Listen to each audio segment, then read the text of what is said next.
الحمد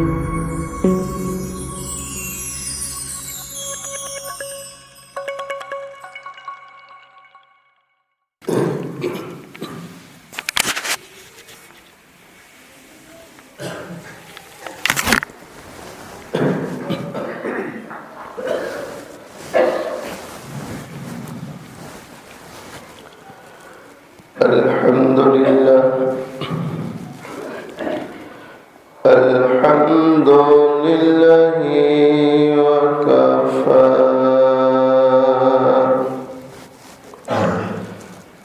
وسلام على عباده الذين اصطفى.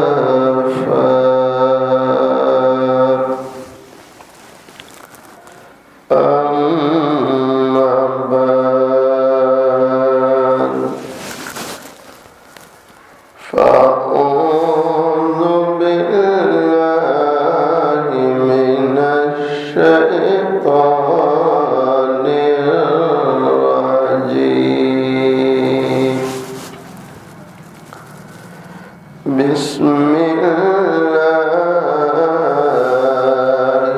الرحمن الرحيم.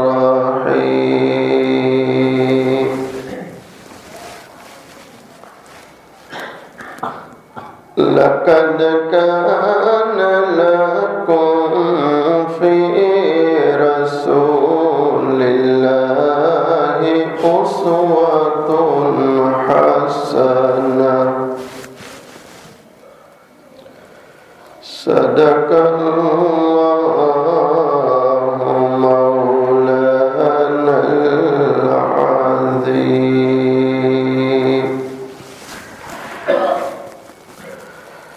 گر دونوں جہاں کی کامیابی تجھے درکار ہے،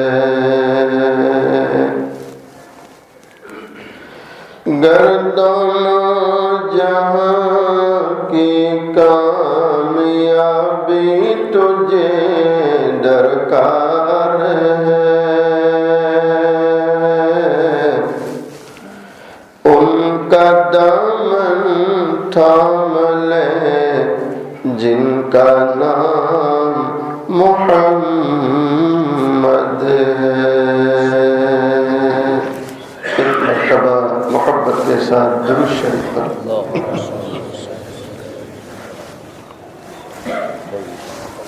قابل صد احترام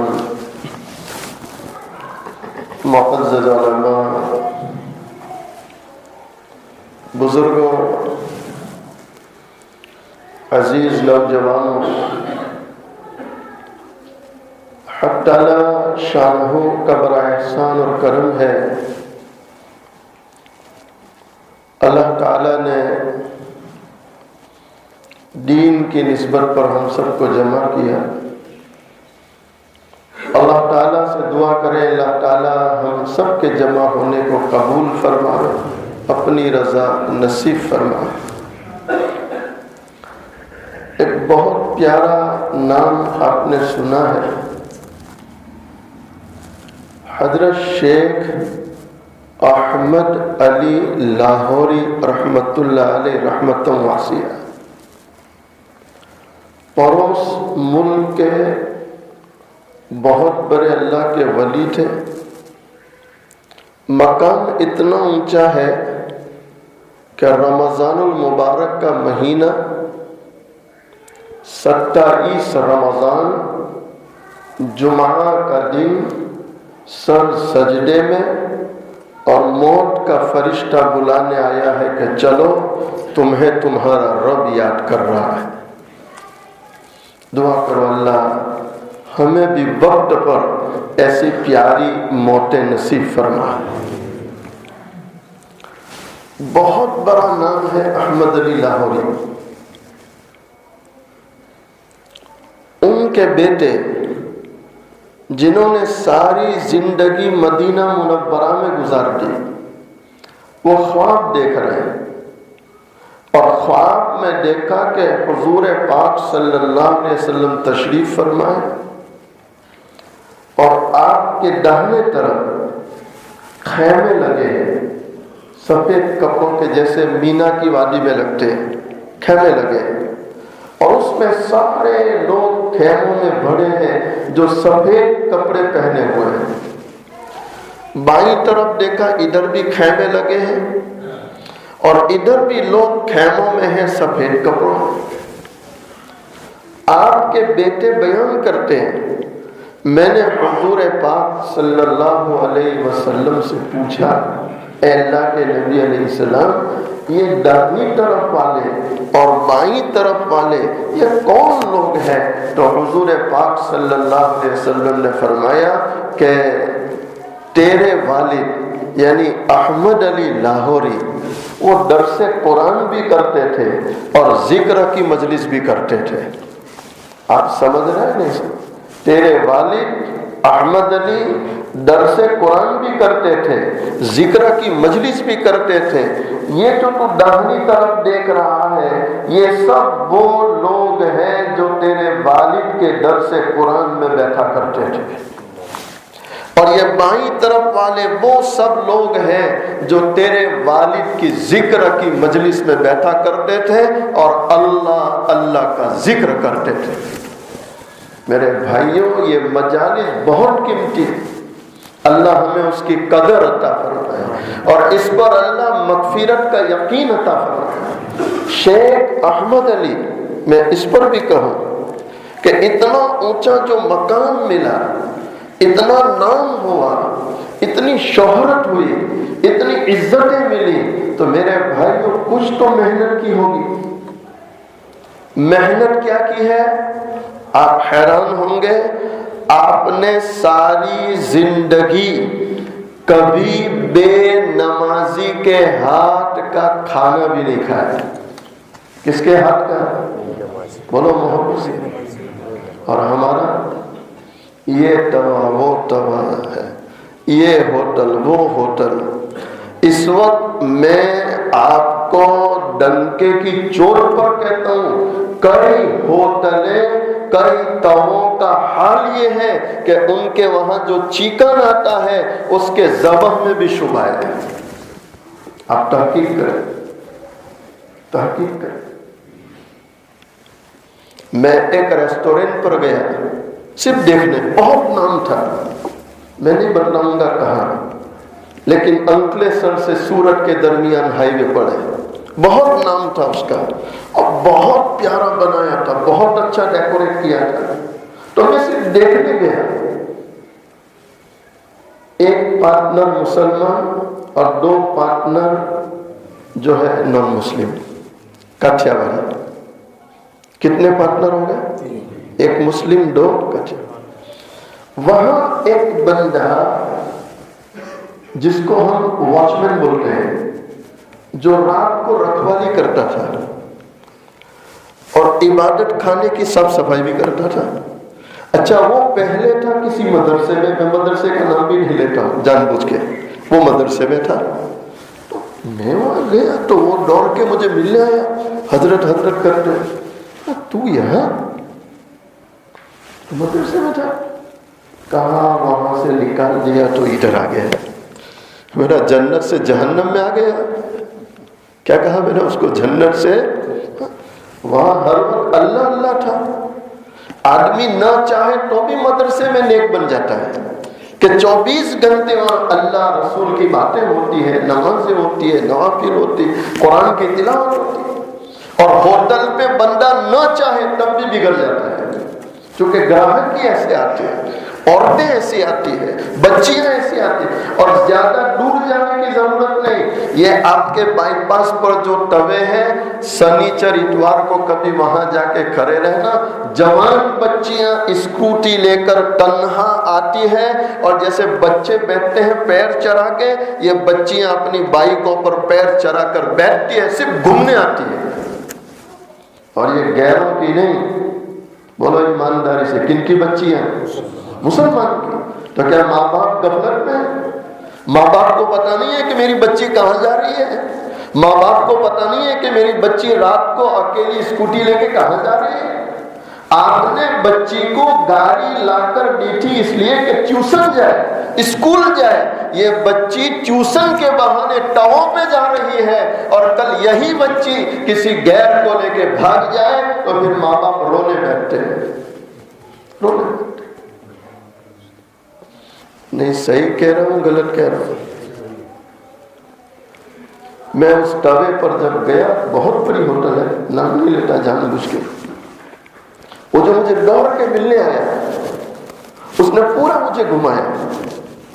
پھر میں نے اس کو پوچھا کہ کھاؤ کیوں؟ میں نے اس کو پوچھا کہ کھانا کیسا ہے؟ تو کہنے لگا بھول سے بھی مت آنا۔ میں کیوں؟ تو کہ 2 پارٹنر نان مسلم ہے مولانا، میں نے میری آنکھوں سے دیکھا ہے صبح میں چکن جب آتا ہے کٹ کے تو یہ گائے کا پیشاب اس کے چھینٹے ڈالتے ہیں۔ مسلمانوں کو پتہ بھی نہیں ہے۔ آج مسلمان بچوں بچیوں کا یہ حال ہے کہ کھانا لاؤ، کہیں سے بھی لاؤ، اچھا لاؤ، توے کے بغیر تو کھاتے نہیں۔ اتوار اور سنیچر پہ ایسا لگتا ہے کہ گھر میں چولہے کی چھٹی۔ صحیح کہہ رہا ہوں غلط کہہ رہا ہوں؟ اچھے سے اچھا کھاؤ، گھر میں پکاؤ، صاف ستھرا پکاؤ، حلال پکاؤ۔ جب غذائیں حرام ہو جاتی ہے، جب غذائیں مشتبہ ہوتی ہے تو میرے بھائیوں نماز کی برکتیں اٹھا لی جاتی ہے اور دلوں کا سکون ختم ہو جاتا ہے۔ مسلمان کو پتہ ہی نہیں، بلکہ ایک دوڑ لگی ہے حل من مزید۔ کیا دوڑ لگی؟ حل من مزید، تو جانتے ہیں؟ اور لا یعنی ایسا لگ رہا ہے اس وقت کہ لوگ راتوں رات مالدار ہو جانا چاہتے ہیں، راتوں رات۔ ابھی کوئی آ جائے 1 کا 10 تو ہنگلوٹ کے 25 لوگ پیسہ لگائیں گے۔ کیا تو وہ ہر لاکھ پر 10,000۔ اوہ سوچ تو صحیح کہ لاکھ پہ 10,000 کہاں سے دے گا؟ اس کے باپ کی فیکٹری ہے کہ لاکھ پہ 10,000 کما کے دے؟ آپ خود لاکھ روپیہ مارکیٹ میں لے کے جاؤ اور دیکھو کہ 1 مہینے میں 1 لاکھ پر کمانا کتنا مشکل ہے۔ یہ صحیح کہہ رہا ہوں غلط؟ کئی بچوں کو میں دیکھ رہا ہوں کمپیوٹر پر نیٹ پر بیٹھے ہیں اور شیئر مارکیٹ میں لگے ہیں، شیئر مارکیٹ۔ تو یہ تو دیکھو کہ کس کمپنی کا شیئر لے رہے ہو۔ کیا یہ شیئر لینا ہمارے لیے جائز بھی ہے؟ مسئلہ تو پوچھو۔ مشائخ جو اس مقام پر پہنچتے ہیں وہ پہلی چیز یہ دیکھتے ہیں کہ جو میں کھاتا ہوں وہ حلال ہے کہ حرام ہے۔ ارے سمجھ رہے ہو نہیں؟ کسی نے سفیان ثوری رحمۃ اللہ کو مسئلہ پوچھا، اور مسئلہ کیا پوچھا کہ حضرت صف اول میں نماز پڑھنا افضل ہے کہ پیچھے؟ کیا مسئلہ پوچھا؟ صف، ارے بولو نا بھائی، صف کس کو پوچھا؟ سفیان ثوری، اتنا بڑا عالم۔ تو آپ نے کیا جواب دیا پتہ ہے؟ بیٹا جب کھانے بیٹھے اور روٹی توڑے تو یہ سوچ لینا کہ حلال ہے کہ حرام۔ کیا سوچ لینا؟ مسئلہ کیا پوچھا ہے؟ صف اول میں نماز کا، اور جواب کیا دے رہے؟ جب روٹی توڑے اور لقمہ منہ میں ڈالے تو سوچنا کہ حلال ہے کہ حرام۔ اگر تیرا لقمہ حلال ہے اب تو کہیں بھی نماز پڑھ لے قبول ہے۔ تیرا لقمہ بولو حلال ہے تو کہیں بھی نماز پڑھ لے قبول۔ اور جب لقمہ ہی حلال نہ ہو، مشتبہ ہو، شک شبہ والا ہو، تو میرے بھائیوں ہم دیکھ رہے ہیں کہ ہماری نمازیں ہم پر وہ اثر نہیں ڈال رہی جو ڈالنا چاہیے، ہماری دعاؤں کے وہ اثرات نظر نہیں آتے جو نظر آنے چاہیے۔ پروردگار عالم قرآن کریم میں فرماتے ان الصلاۃ تنہی عن الفحشاء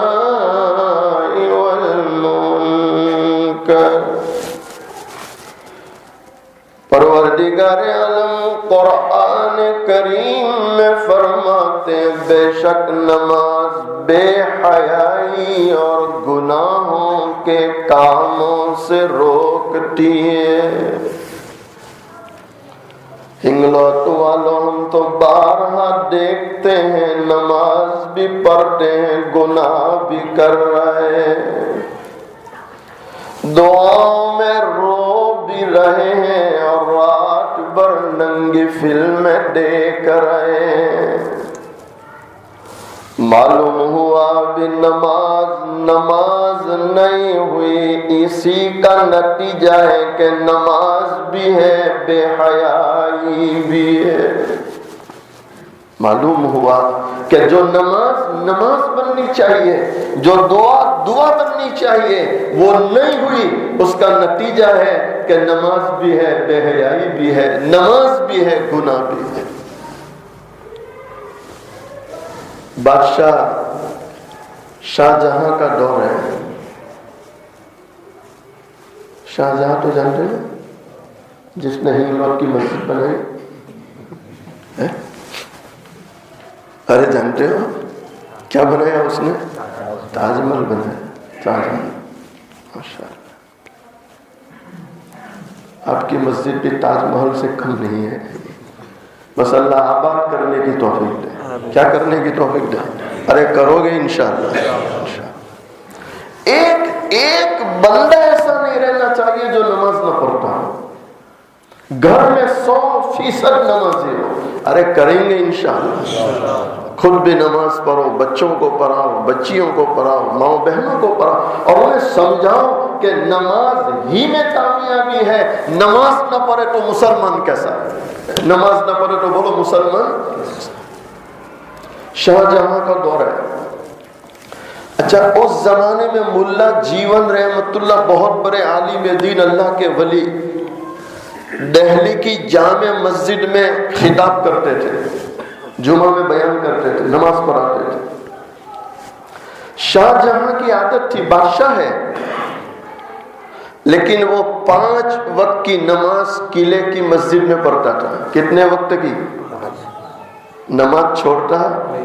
حالانکہ کون؟ شاہ جہاں، تاج محل بنایا بادشاہ، 5 وقت کی نماز قلعے کی مسجد میں پڑھ رہا ہے، اور جمعہ کی نماز پڑھنا جمعہ مسجد میں آتا ہے۔ کہاں آتا تھا؟ بادشاہ بھی سمجھتا تھا کہ جمعہ مسجد کی ایک اہمیت ہوتی ہے، اور جمعہ کی نماز جمعہ مسجد ہی میں ہونی چاہیے، کہ جمعہ یہ ہفتے کی عید ہے۔ جب ساری بستی ایک جگہ جمع ہوتی ہے تو ایسا لگتا ہے آج عید کا دن ہے، اس بہانے لوگ ایک دوسرے کو ملتے ہیں، ایک دوسرے کی خیریت پوچھتے ہیں۔ اگر جمعہ مسجد میں جمعہ کی نماز بند ہو گئی تو 6 مہینے کے بعد آپ کو شاید پوچھنے کی نوبت آئے گی کہ تمہیں کے گھومنا، وہ پوچھو پر سے تمہیں ملاقات نہیں ہوتی، پتہ ہی نہیں چلتا کہ یہ ہنگلوت کا ہے، کہاں کا ہے۔ جمعہ کا دن ہفتے کی عید ہے، اس لیے اس کی فضیلت ہے، اور جمعہ مسجد میں جمعہ پڑھنے کی مستقل فضائل۔ بادشاہ کی سمجھتا تھا تو ملا جیون کی مسجد میں جمعہ ادا کرنے جاتا، شاہ جہاں۔ اچھا، شاہ جہاں جمعہ میں پہنچا تو اس نے ریشم کا کپڑا پہنا تھا، اور اس کے جو درباری تھے انہوں نے بھی ریشم کا کپڑا پہنا۔ ملا جیون کا مکان پڑوس میں ہی تھا۔ جیسے بیان کا وقت ہوا تو ملا جیون پیچھے کے دروازے سے آئے، ممبر پر چڑھے ہوئے، بیان دینے کے لیے کھڑے ہوئے تو ایک شخص کھڑا ہوا، اس نے کہا ملا جی، تو آپ رک گئے، کیا ہوا؟ کہا ایک مسئلہ پوچھنا ہے۔ کہا پوچھو۔ کہا ملا جی یہ بتلاؤ کہ مرد کے لیے ریشم پہننا کیسا؟ مرد کے لیے ریشم پہننا، اور پہن کے کون آیا تھا؟ بادشاہ۔ ملا جیون رحمت اللہ سوچ رہے ہیں، اللہ اگر جواب دیتا ہوں تو یہ گلا اڑا دے گا، اور جواب نہیں دیتا تو ایمان کا خطرہ۔ کس کا خطرہ؟ ایمان کا خطرہ۔ ملا جیون نے کہا کہ بیٹھ جاؤ، میں گھر جا کے آتا ہوں پھر بتاتا ہوں۔ تو گھر گئے، پڑوس میں گھر گئے، گھر والوں کو سمجھا دیا، اور گھر والوں سے کہا کہ دیکھو میں نہ رہوں تو یہ ایسے کر لینا، یہ ایسے کر لینا. یعنی ملا جیون نے طے کر لیا کہ مسئلہ بتانا ہے چاہے گردن کٹ جائے. مسئلہ بولو. یہ حکمت مصلحت والے ہیں نہیں تھے، مسئلہ بتانا ہے. پھر ممبر پر آئے، کھڑے ہوئے. کون تھا بھائی وہ مسئلہ پوچھنے والا؟ پوچھو کیا پوچھتے ہو؟ تو اس نے کھڑے ہو کر پھر پوچھا کہ ملا جی مرد کے لیے ریشم پہننا کیسا؟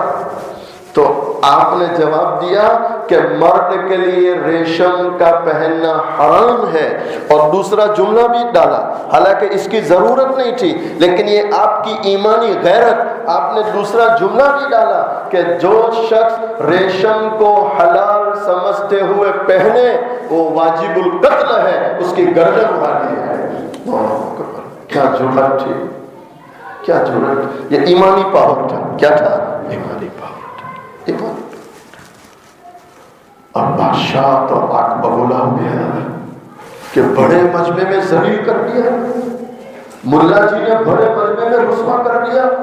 تو جیسے دربار پہنچا اس نے درباریوں سے کہا کہ ملا جی کو اسی حالت میں اٹھا کے لاؤ اور پھانسی پہ چلا دو، اسی وقت پھانسی دے دو. اور ایک پوری فوج شہر میں گھما دی، چونکہ بادشاہ کو پتا تھا کہ جیسے شہر میں پتا چلے گا کہ ملا جیون کو پھانسی دے رہے ہیں اور قتل کر رہے ہیں تو شہر میں بغاوت ہو جائے گی، لوگ بادشاہ کے خلاف ہو جائیں گے. تو ایک پوری فوج کا دستہ شہر میں گھما دیا، جیسے ہم کو لاک ڈاؤن میں لاک کر دیا تھا کہ کوئی کچھ بول سکتا نہیں. ایسے پورا شہر لاک کر دیا، کرفیو لگا دیا. کیا لگا دیا؟ کہ کوئی باہر نہ نکل سکے، کوئی بات نہ کر سکے، کسی کو پتہ نہ چلے. ادھر اورنگزیب رحمت اللہ کو پتہ چلا، یہ شاہ جہاں کے بیٹے تھے. اچھا، اورنگزیب ملا جیون رحمت اللہ کے پاس پڑھے تھے، ان کے شاگرد تھے. اس زمانے کے بادشاہ بھی اپنے بچوں کو حافظ بناتے تھے، عالم بناتے تھے. ارے بنائیں گے انشاءاللہ. اپنے بچوں کو حافظ بنا، عالم بنا. روزی کون دے گا؟ انشاءاللہ اللہ دے گا. کون دے گا؟ بولو، اللہ دے گا. یہ بات طے ہے. میں دل کی گہرائیوں سے مانتا ہوں کہ ہمارے یہاں ہمارے اساتذہ، ہمارے ائمہ، ہمارے علماء کو جو تنخواہیں دینی چاہیے نہیں دے رہے. لیکن ایک بات میں یہ بھی کہتا ہوں کہ آج تک کوئی حافظ قرآن، کوئی عالم دین بھوکا مرا نہیں اور قیامت تک نہیں مرے گا انشاءاللہ. اس لیے آپ یہ فکر مت کرنا کہ پڑھے گا تو کھائے گا کہاں سے. اللہ نظام بنائے گا. نظام تو کون بناتا ہے؟ لیکن اگر میں ذمہ دار ہوں تو مجھے بھی سوچنا چاہیے کہ میں اپنے امام کو کیا تنخواہ دیتا ہوں، میں اپنے استاذ کو کیا تنخواہ دینی چاہیے کہ نہیں. بولو ایمانداری سے. اللہ توفیق ہے. اللہ ایک ڈوب کی بات کہوں مولانا، یہ جو شادیاں ہوتی ہیں، شادی کے بعد یہ عورتیں پر 4 بار جمع ہوتے ہیں تو بہت بڑی بڑی باتیں کرتے ہیں. 25 લાખ તો મોહારું કર્યું, 5 લાખ તો આપણે ટીને દઈ દીધા ને બચ્ચાને એવું કીધું હતું કે જરાય ગભરાતો ના, તો તારે મસાલો 1 મુઠ્ઠીની જરૂર પડે, 2 મુઠ્ઠીઓ નાખજે.